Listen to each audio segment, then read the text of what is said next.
Good day, everyone. Assalamu alaikum. Bonjour, ladies and gentlemen. First, I see this opportunity to thank each and every one of you for joining the Global Health Solution YouTube channel. This channel is dedicated to bring you the healthy information that will inspire, motivate, and encourage you to make informed decisions so you can live a healthy life that you truly desire and that you can only imagine. In today's show, I'm going to talk specifically what South Sudan should do to contain the spread of coronavirus, the virus that caused COVID-19.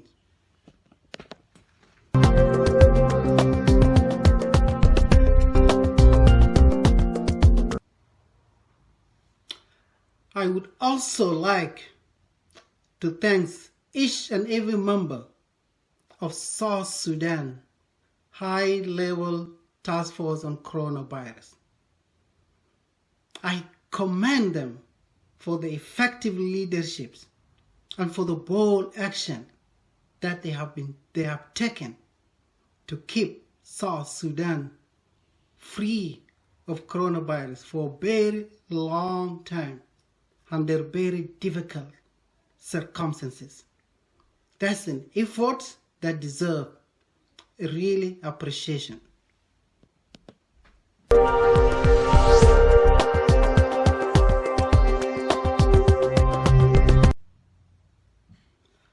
In brief, for those who don't know me, my name is Dr. Lul Riek. I'm a physician, a public health expert with many years of experience. I had the privilege to lead successfully the effort of South Sudan to respond to health emergencies of international concern, including the Ebola of 2014, meningitis of 2006, cholera of 2006, yellow fevers, dengue fever, hepatitis, and other health emergencies. And I done them with a fashion, with a commitment, successfully.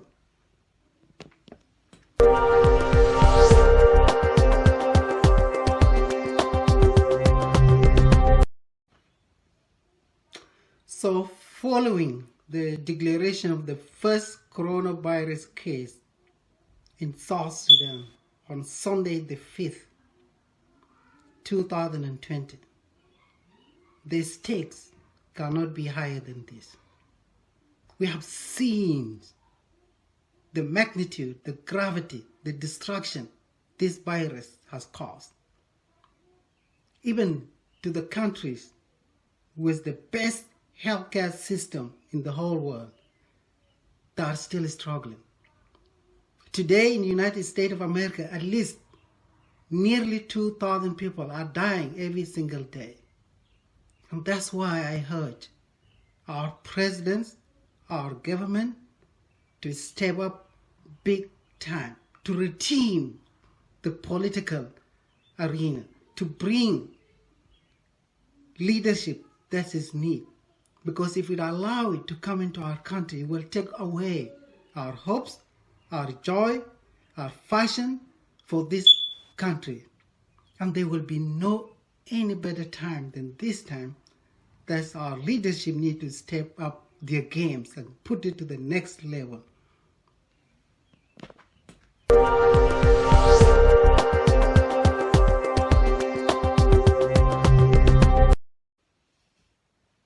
So, ladies and gentlemen, my advice number one, I strongly urge the President of the Republic to take the lead of the National Task Force on Coronavirus, and also to urge the public to observe in letter and in spirit the social distancing, the stay-homes, hand washings order that they make.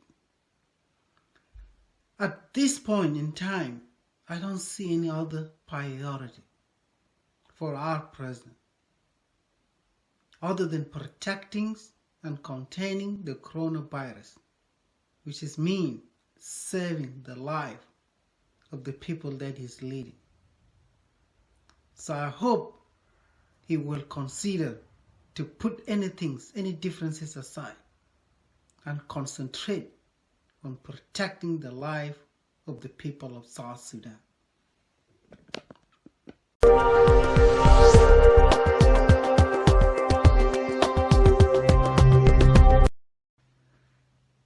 Additionally, I would also like the president to put aside political differences that are delaying the appointments of the state governors, county commissioners, local governments.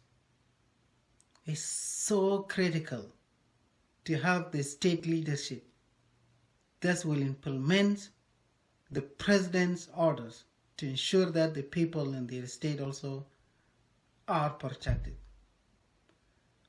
Additionally, our president also need to deploy all the MPs that are in Juba to go to their constituencies to help them understand the magnitude and the gravity of the coronavirus and what they really need to do. He also needs to work with the religious leader, with the business community to support the national efforts, either financially or logistically.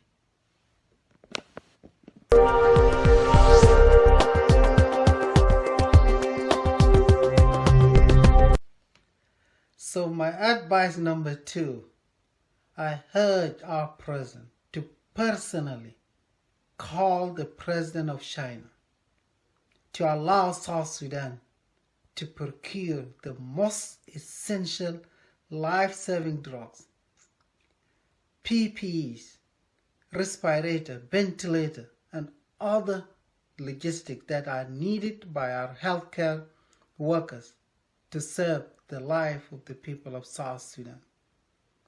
With the current international lockdown, I can't think of any easy mechanism in other countries that would allow South Sudan to procure this essential equipment.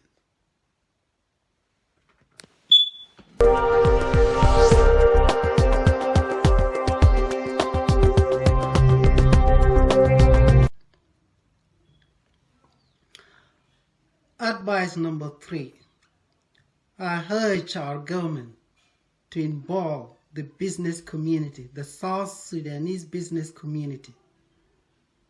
Many countries, they became creative, so they can be able to work with our local tailors to make masks that they can use on a daily basis and that they can reuse and rewash, especially if you're going to be outside. Because now internationally, there's a lot of masks and the gloves.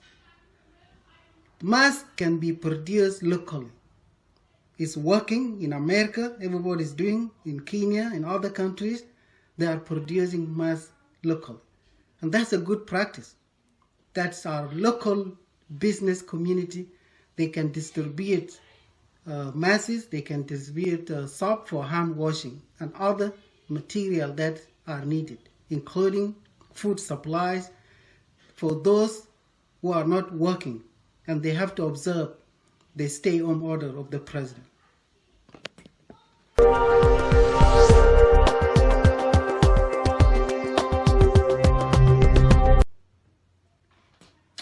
So order number 4, and I think it's so important, knowing what we know now, that there will be no any help coming from outside the countries.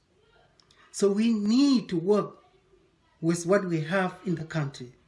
So our presidents need to meet with South Sudan Medical Association, with the private doctors, with the nurses, with all other healthcare workers who are not even work with the government.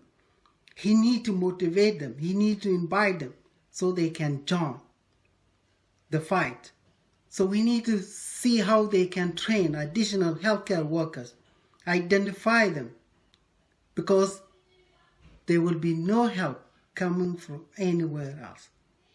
So we have to deal with what we have, and we have to find a way how we can get them involved. By meeting with doctor association, nursing association, and others allied, they will tell you exactly what they really need for them to get involved.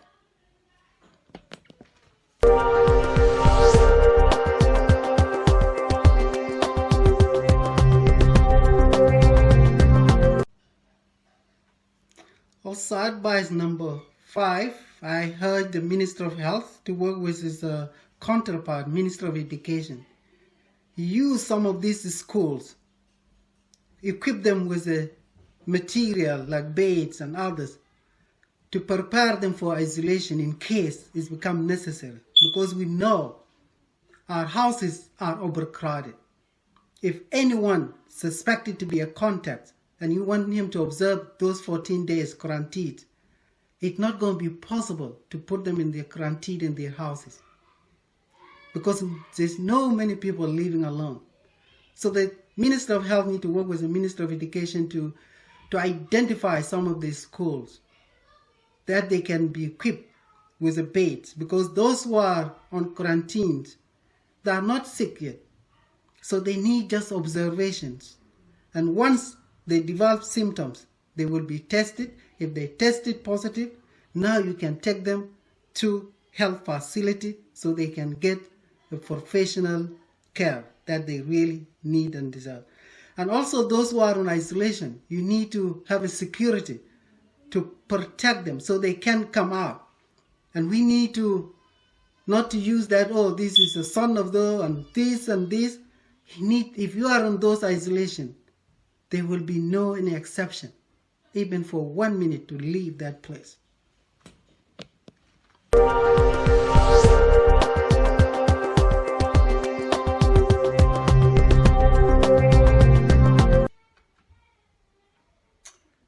So last but not least, I sincerely urge the Ministry of Information to allow South Sudan media and other medias to get involved, to remove some of the restrictions so they can help with the awareness that we desperately need, and also will help to highlight some of the challenges that the government is facing in responding to coronavirus, and also will help to highlight good works that the government is doing. So we need media to get involved, to do daily analysis, good and bad, so we all be accountable to our peoples. And I think there will be no better time to allow media to be free, to investigate, to talk without any harassment.